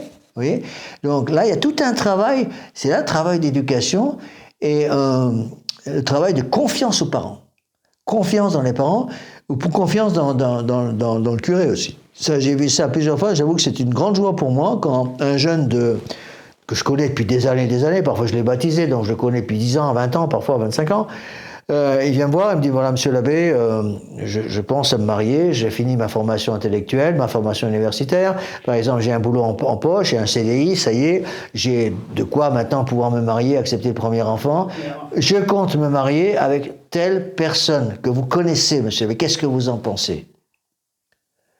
Si je connais bien la personne, je peux leur dire, écoutez, moi je peux vous donner une opinion, c'est une opinion, je peux me tromper. Mais à mon avis, ça ne tiendra pas. À mon avis, ça ne tiendra pas pour telle et telle raison. Au contraire, je peux dire, c'est pas impossible que ça marche. Je vérifie surtout beaucoup les tempéraments. Est-ce que c'est les tempéraments qui s'accordent ? Par exemple, un colérique qui veut épouser une colérique, va acheter un extincteur, un gros extincteur, parce qu'un colérique qui épouse une colérique, ça va exploser. Le pire, c'est une flegmatique qui épouse un flegmatique. Alors là, c'est un flegmatique qui épouse une flegmatique, c'est la fin des haricots, c'est la chapelle de la Belle au bois dormant. Ils font rien du tout parce qu'ils sont complètement déconnectés de la réalité, vous voyez. Donc là, il y a tout un travail à faire. Bon, parfois, je peux me tromper. Je peux leur dire, je donne une opinion. Et puis alors, ce qui est très difficile, c'est que quand on connaît bien les gens, on est en même temps lié par le secret de confession. Je sais par exemple, par le secret de confession, que monsieur un tel, qui a 25 ans, que je connais depuis très longtemps, a un énorme problème de drogue et d'alcool. Je le sais par la confession. Je ne le sais pas à l'extérieur. Une jeune fille vient me voir et me dit, monsieur l'abbé, je pense à épouser telle personne, je crois que vous le connaissez bien depuis très longtemps, parce qu'il m'a dit que c'est lui qui vous a baptisé, c'est vous qui l'avez baptisé il y a 25 ans, je pense à épouser cette personne, qu'est-ce que vous en pensez ? Je sais par le secret de la confession que ce type est un poivreau fini, il boit énormément, et il utilise de la drogue. Tu as le devoir de la prévenir. Mais je peux pas, parce qu'il y a un secret de confession. Quand même. Ah non, c'est là, les parents ne comprennent pas ça. Ils viennent me voir après. Pourquoi vous ne l'avez pas prévu ? Mais attendez, comment je le sais ? Quand tu parles avec quelqu'un, tu peux lui dire quelque chose, même si... Ah, attention, je n'ai jamais, il faut bien comprendre ça, un prêtre n'a jamais, sous aucune circonstance, le droit d'utiliser les choses de la confession. Jamais. Donc si je sais par la confession que monsieur est un poivreau... Mais il le sait en même temps, parce que ça peut se savoir par un autre moyen, ça c'est autre chose. Mais même là c'est dangereux, parce qu'on peut nous accuser après d'avoir violé le secret de confession. Donc si je sais par d'autres... Je dis à la jeune fille, écoutez, moi il me fait plutôt une bonne impression, alors je sais que c'est un bandit, mais s'il me fait une bonne impression, je lui dis, écoutez, il me fait plutôt une bonne impression, mais écoutez, faites une enquête, mademoiselle. Faites une enquête, renseignez-vous auprès de ses amis, parce que nous, on est liés par le secret de confession tout le temps. Dès qu'il nous parle au confessionnal. Mais les amis, ils ne sont pas liés par le secret de confession. Et quand elle commence à faire une enquête auprès de ses amis vont lui dire, si elle fait l'enquête correctement, vous savez, c'est un trou sans fond. Un verre sans fond. Il boit le gars. Hein. Et en plus, il a des problèmes de drogue. Et en plus, c'est un coureur de jupons. À ce moment, elle le sait. Mais c'est ça le drame. Parce qu'on a parfois des gens, ça se retourne contre nous. Pourquoi vous ne m'avez pas prévenu? J'étais pas au courant. Mais je lui en ai parlé, il m'a dit que vous étiez au courant. Comment il me l'a dit? Il m'a dit qu'il vous l'a dit au confessionnal. Écoutez, moi, je ne sais pas ce qu'il m'a dit au confessionnal, mais ce que je sais au confessionnal, je le sais moins que si je ne le savais pas. C'est ça le secret de confession. Il faut faire attention. Et c'est terrible parfois parce qu'on donne parfois la communion à des gens en sachant très bien qu'ils font une communion sacrilège, on ne peut rien faire. On donne parfois la communion à des gens en sachant très bien qu'ils font une communion sacrilège, on ne peut rien dire parce qu'on est tenu par le secret de confession. Non. Même, exemple, je confesse monsieur avant la messe. J'ai repéré qui c'était parce que je l'ai vu par la grille, je sais qui c'est, je suis obligé de lui refuser la communion. La confession, par exemple. Je refuse la confession, je ne peux pas l'absoudre parce qu'il n'a aucun regret de ses péchés, parce qu'il a une affaire avec une bonne femme et qu'il ne veut pas la quitter ou je ne sais pas quoi. Bon. Exemple. Ou parce qu'il a un problème et qu'il ne veut pas régler. Je lui dis, monsieur, je ne peux pas vous donner l'absolution parce que sinon c'est moi qui pêche. Bon, vous vivez en concubinage, vous ne pouvez pas vivre comme ça, c'est impossible, il faut quitter cette bonne femme ou il faut régulariser la situation. Bon.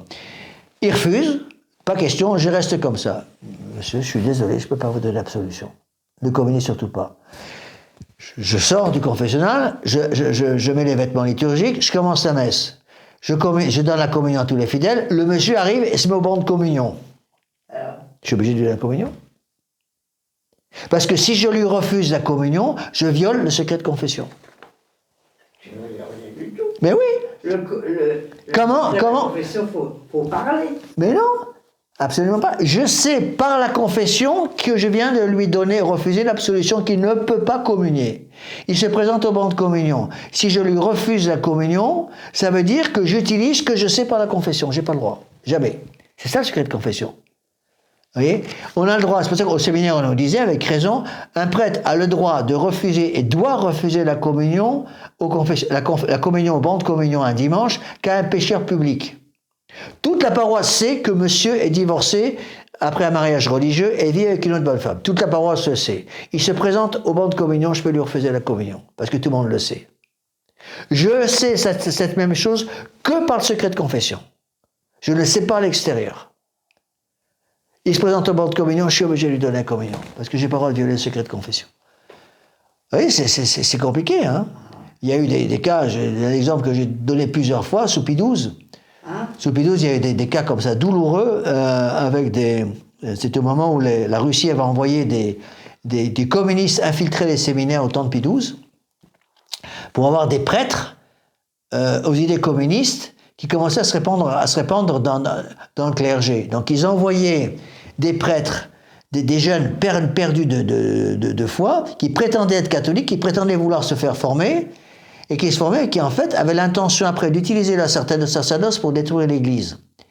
Il y a beaucoup d'entre eux qui ont fait exprès d'aller se confesser à leur confesseur habituel juste avant l'ordination sacerdotale, parce qu'on fait toujours une confession générale à l'ordination sacerdotale, et qui leur ont dit: Monsieur l'abbé, je suis depuis 5 ans au séminaire, je veux que vous sachiez que je suis communiste et que je vais être ordonné prêtre demain et que je n'ai aucune intention de rester fidèle à mon sacerdoce. Je me fais prêtre pour pouvoir détruire l'Église de l'intérieur parce que je suis envoyé par le Parti communiste ici. Le prêtre ne peut rien faire. Il peut refuser l'absolution. Pourquoi il ne refuse pas? Parce qu'il est tenu par un secret de confession. Il refuse l'absolution.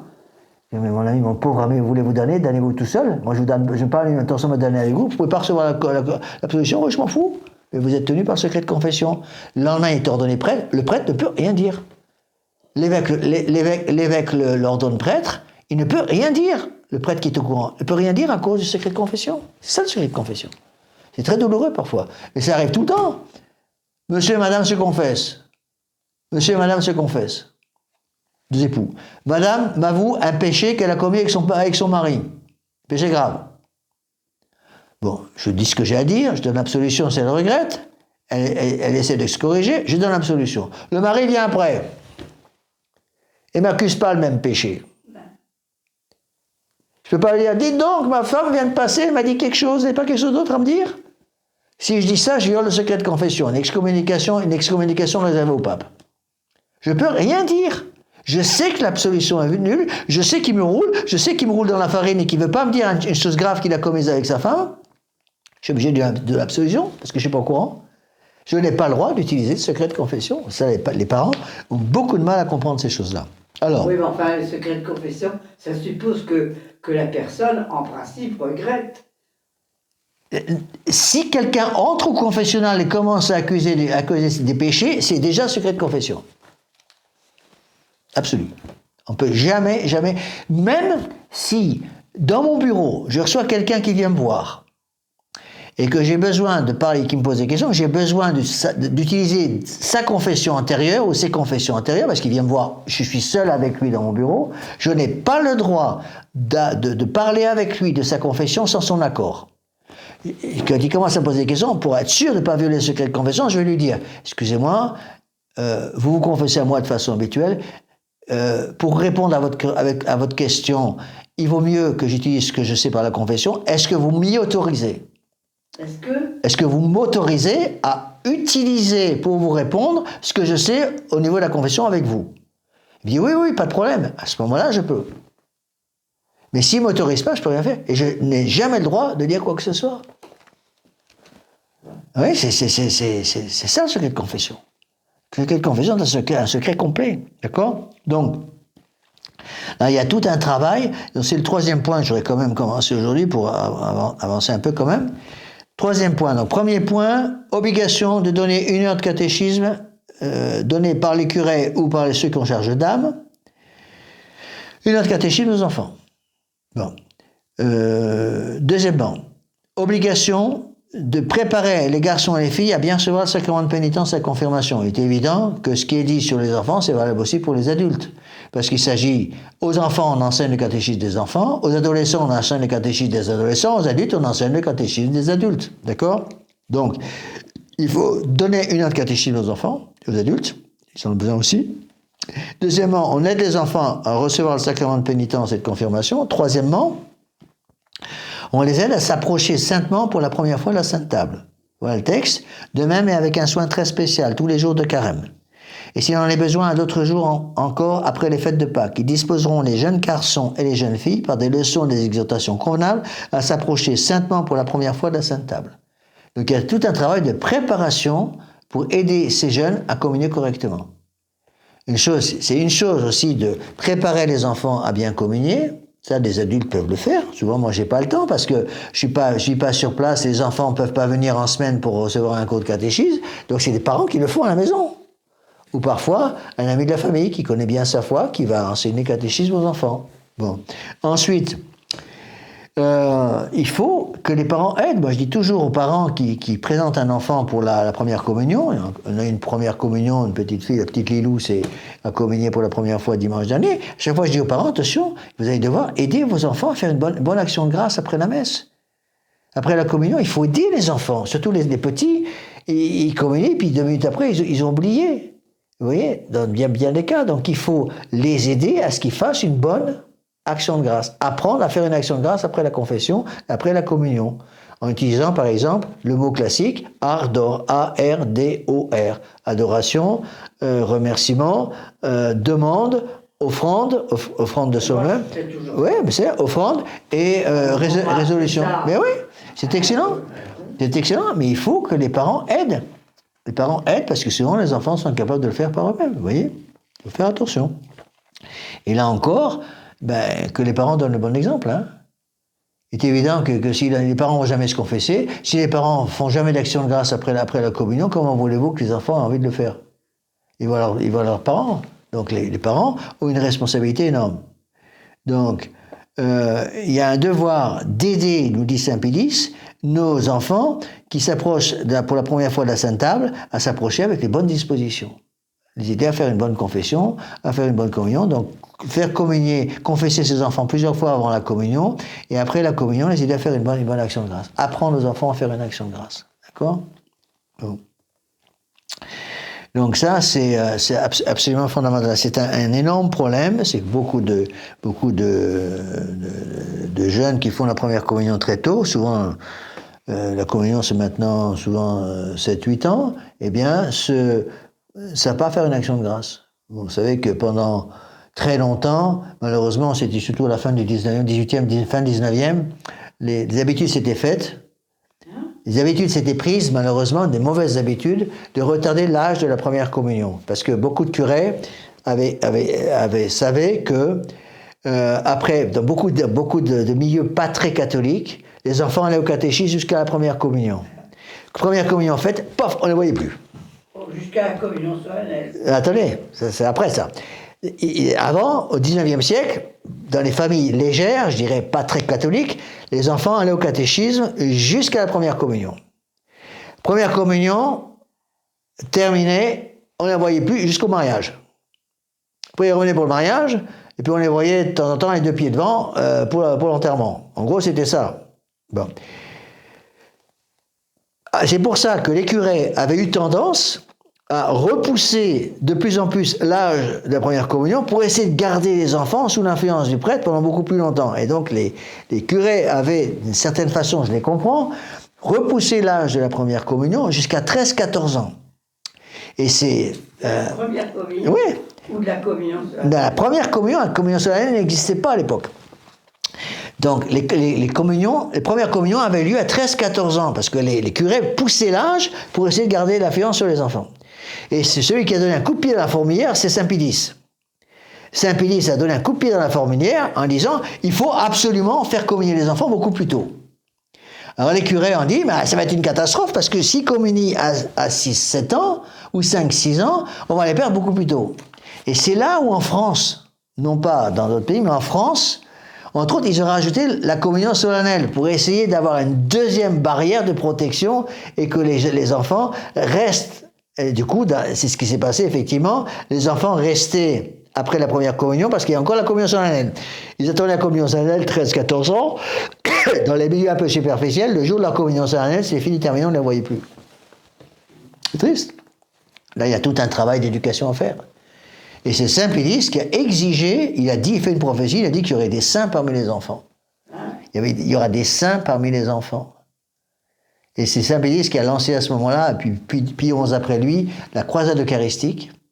Croisade eucharistique justement pour aider la sanctification des enfants. Crois, communie, prie et sois apôtre. Prie, communie, prie, confesse-toi, communie, sois apôtre. Et donc c'était le principe de la croisade eucharistique, le Père Pope surtout, qui a fait un très bon travail là-dessus. Tout un travail qui avait été fait. Il y a eu des choses extraordinaires. Il y a une petite... dans l'excellent livre de Mademoiselle Quenette, qui s'appelle L'éducation de la pureté, que je conseille beaucoup, c'est un livre magnifique sur l'éducation de la pureté, un traité sur l'éducation qui est une splendeur. Il a été réédité, moi je l'ai lu plusieurs fois, c'est un livre qui m'a marqué comme prêtre. L'éducation de la pureté de Mademoiselle Quenette, c'est splendide. C'est une grande amie de Monseigneur Lefebvre qui est morte en 1977. On a fait un livre en fait qui s'appelle L'éducation de la pureté, qui est une reprise de tous ces articles qu'elle avait écrits pour la revue de Jean Madiran, Itinéraire. Elle avait écrit des articles qu'elle publiait régulièrement d'Itinéraire. Et c'est Jean Madiran qui l'a poussé à mettre tous ces articles en un livre pour faire un livre qu'on appelle L'éducation de la pureté. Il y a un chapitre sur la sainteté chez les enfants. Il donne des exemples extraordinaires, entre autres d'une petite Irlandaise qui s'appelait Nelly. Ouais. Une petite orpheline irlandaise qui s'appelait Nelly. Si mes souvenirs sont exacts, elle avait 3 ans. Atteinte de tuberculose, les religieuses étaient dans un orphelinat catholique dirigé par des religieuses. Les religieuses savaient qu'elle allait très vite mourir. Il y avait un très bon aumônier qui s'occupait des enfants. Et les religieuses ont parlé avec l'aumônier en disant « Cette petite, elle est prête à communier. » Parce que la petite, à 3 ans, n'arrêtait pas de demander à communier, à communier, à communier. Et à l'époque, c'était avant Saint-Pédis. Elle se rendait compte de ce qu'elle faisait. Oui, bien sûr. C'était à l'époque, avant Saint-Pédis, donc la communion à 3 ans, c'était impensable. Heureusement, l'aumônier a compris le problème. Il a vu que la petite avait vraiment, vraiment un grand désir de communier. Et les religieuses ont dit...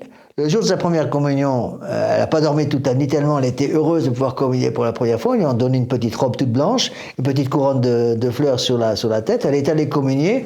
Les deux religieux ont dit, elle a communié à la messe du matin, elle est allée se mettre à genoux, elle est restée sans bouger jusqu'au repas de midi. Elle est venue toute rose, elle est restée sans bouger à son banc de communion, à sa chaise de la chapelle, depuis la messe du matin jusqu'au repas de midi. Jusqu'au repas de midi. Elle est restée sans bouger à faire son action de grâce. Et elle est morte quelques mois après. Quelques mois après.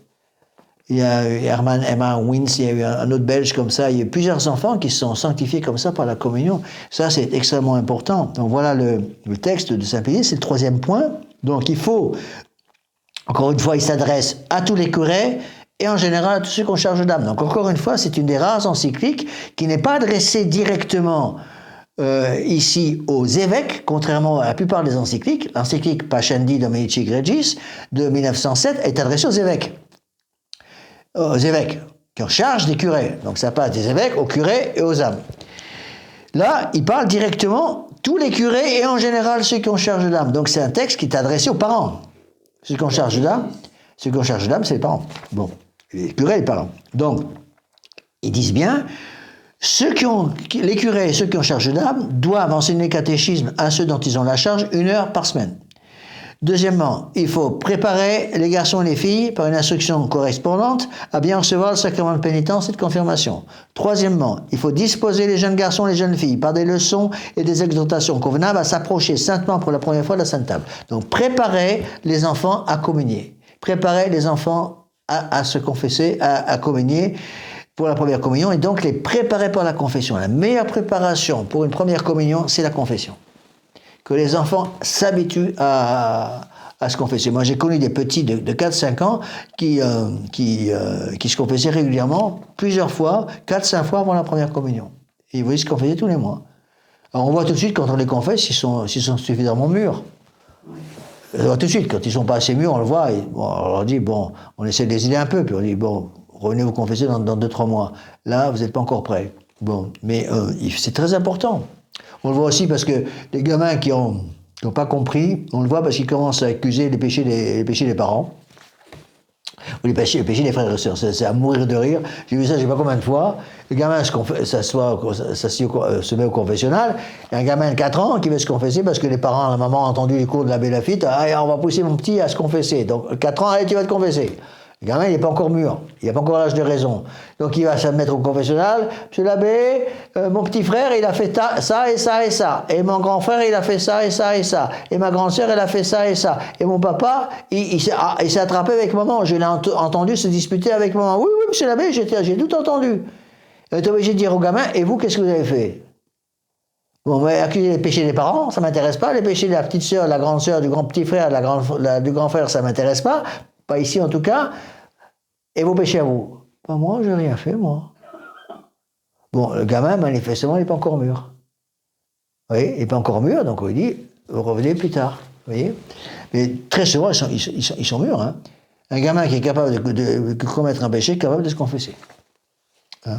Je répète, les conseils. Regarde, les gamins, quelquefois, des petits 4 ans, qui ont envie de chipper quelque chose. Bien sûr.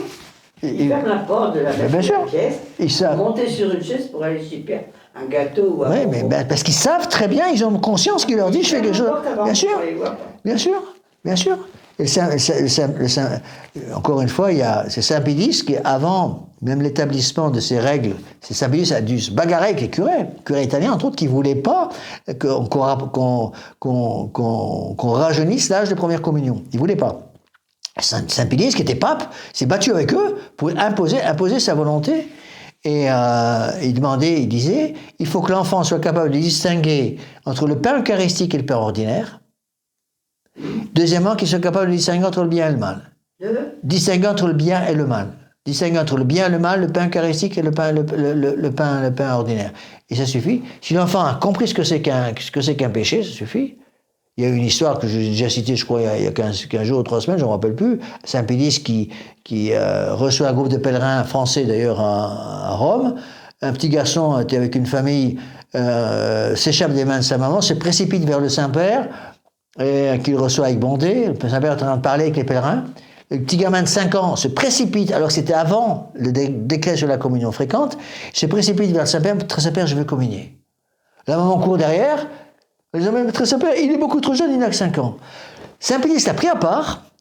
Saint-Pédis l'a pris à part et lui a dit, mon petit, pourquoi tu veux communier?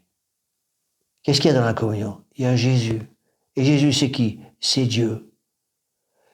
Il allait voir la maman, il dit, vous me l'amenez demain matin à ma messe privée à la chapelle Sixtine, je lui donne la première communion moi-même. Et c'est lui qui a donné la première communion au petit gamin à 5 ans. Et c'était avant les décrets, j'ai oublié de vérifier la date des décrets de communion fréquente, c'est autour des années 1900, 1912, je crois, ou quelque chose comme ça. D'accord? Donc, il y a tout un travail de formation impératif aussi pour aider les enfants à se confesser correctement et à communier correctement. Bon. Après, 4e point. Encore 10 minutes là. 4e point. Dans toute et chaque paroisse sera établie canoniquement une association dite de la doctrine chrétienne. Par elle, les curés, surtout là où le nombre des prêtres est trop petit, trouveront pour les aider dans l'enseignement des catéchistes des laïcs qui se dévoueront à ce ministère par zèle pour la gloire de Dieu et ainsi pour gagner les indulgences que les pontifes romains ont largement dispensées. Donc Saint Pédis demande à ce que des groupes de catéchistes soient organisés, surtout dans des paroisses où il y a beaucoup de monde. Bon, les paroisses où les catéchistes sont... C'est toujours très important dans les paroisses. Moi, je souffre de ça, de ne pas pouvoir faire de catéchisme ici dans ma paroisse pour les enfants, parce que les enfants ne peuvent pas venir en semaine. Bon. Mais il y a des fois, c'était impossible. J'ai prêché au Gabon, par exemple. J'ai prêché des exercices au Gabon. Au Gabon, en Afrique centrale, c'est sur l'équateur, dans la partie, l'échancrure de l'Afrique. Il y avait 14 tribus, 14 dialectes. Dans la chapelle de Saint-Pédis à Libreville, la capitale du Gabon, il y avait 1000 personnes dans la messe. Une énorme paroisse. Beaucoup d'enfants qui venaient des 14 tribus. Problème, trouver une langue commune. Donc, la plupart, il y avait déjà un énorme problème dans le pays parce qu'il y avait 14 tribus. Donc, ils ont discuté entre eux, les palabres africains. Qu'est-ce qu'on va prendre comme langue nationale puisqu'il y a 14 tribus? Chacun a son dialecte.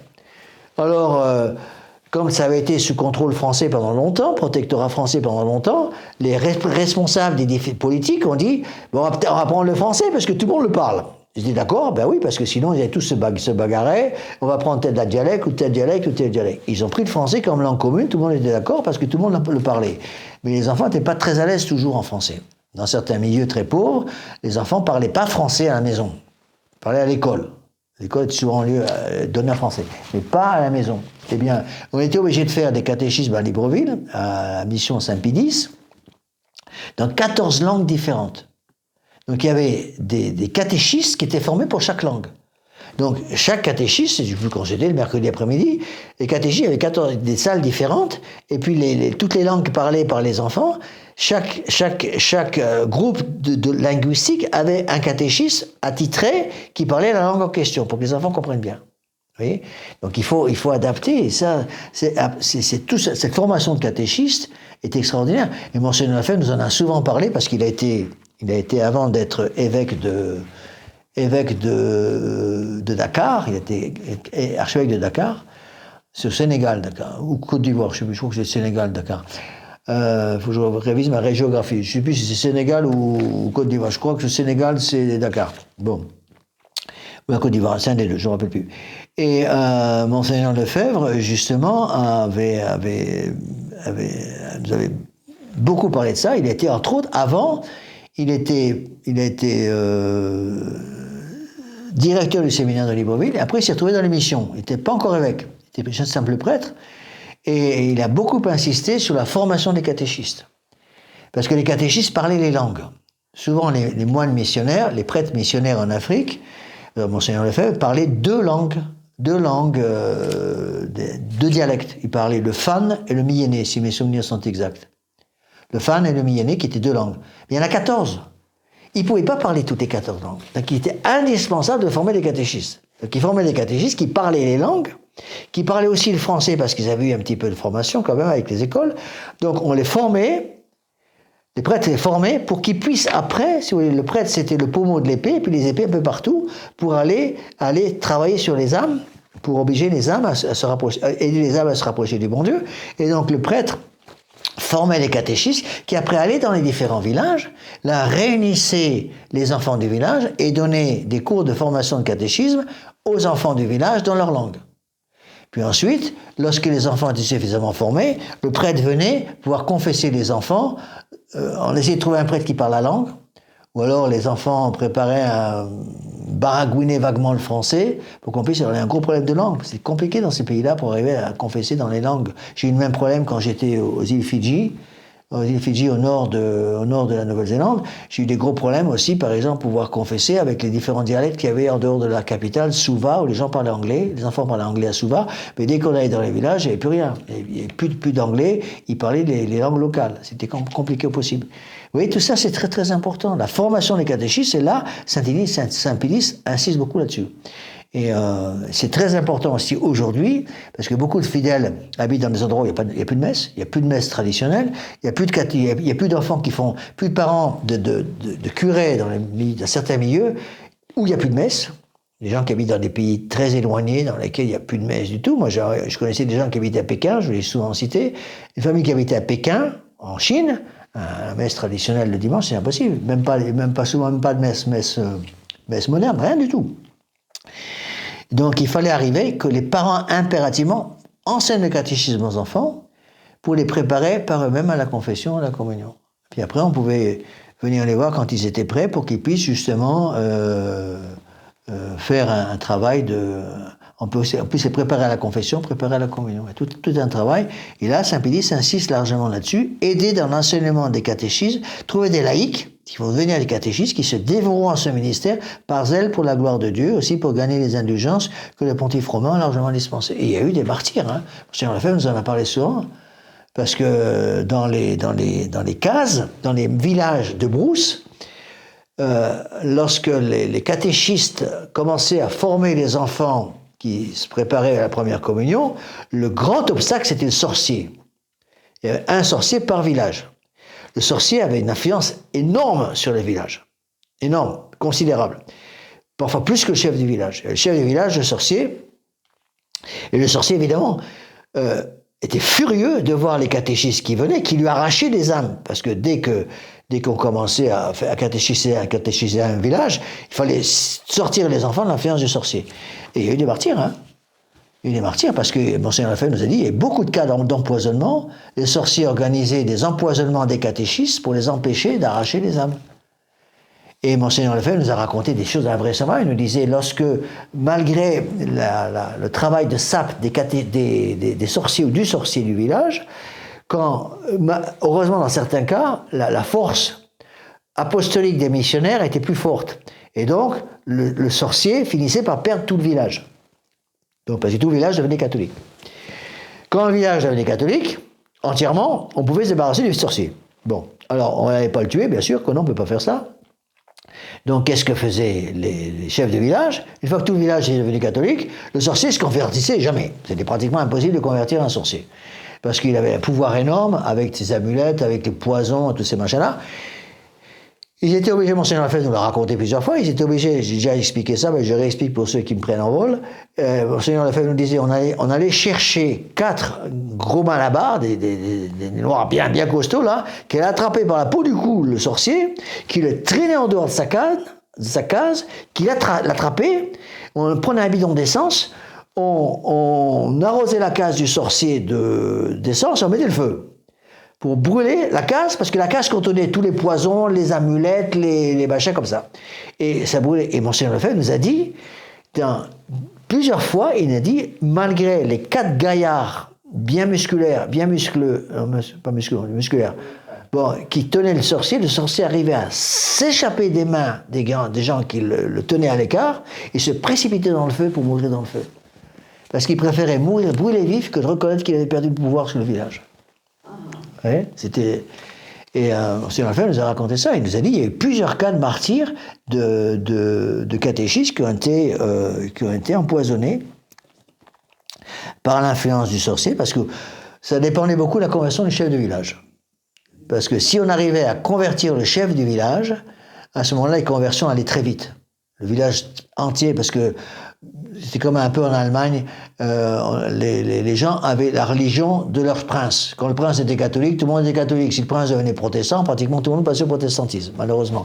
Dans ces villages, c'était souvent comme ça dépendait du chef du village. Si le chef du village se convertissait, ce qui était très compliqué à cause de la polygamie. La polygamie. Parce que tous ces chefs de village, les chefs de village avaient droit à plusieurs femmes, c'était quatre femmes, parfois autant de concubines. Ils avaient souvent une dizaine de concubines, ou une dizaine de femmes.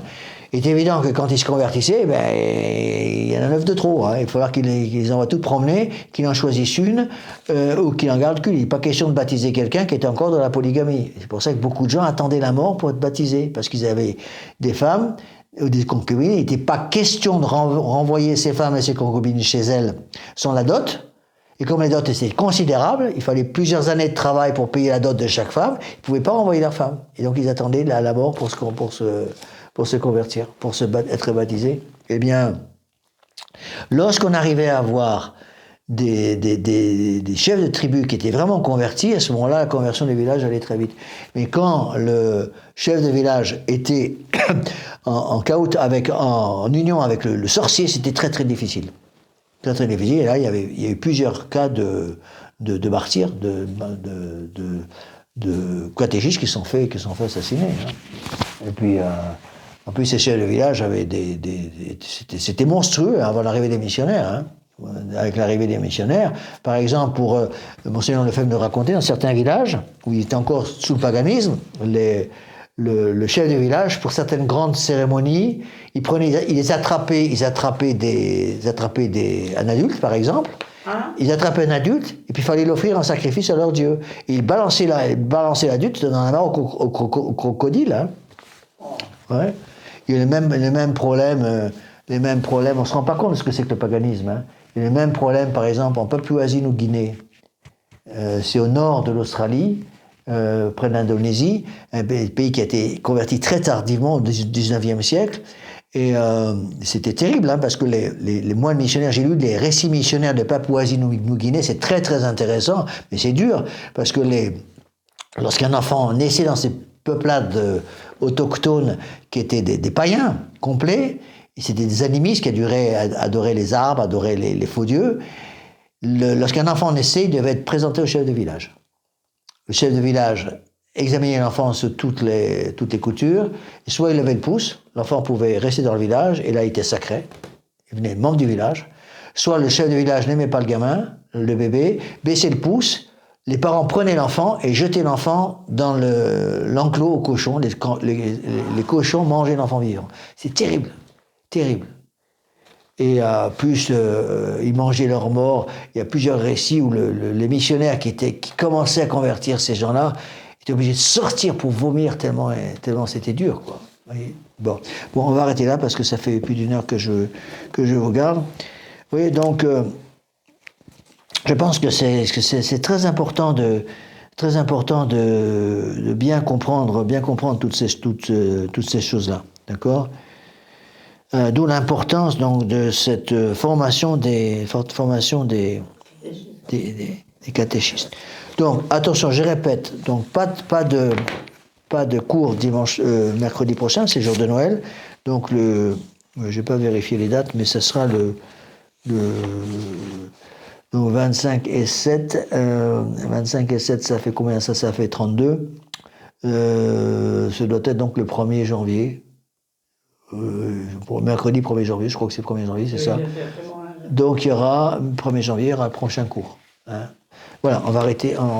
Si c'est 1er janvier, c'est férié. Oui, c'est férié, mais il y aura quand même le cours. Le cours, je peux le donner 1er janvier. Par contre, le jour de Noël, c'est impossible, à cause des messes. Je peux pas, j'ai 3 messes, je peux pas tout faire. On va terminer par une prière. Au nom du Père, et du Fils, et du Saint-Esprit, ainsi soit-il.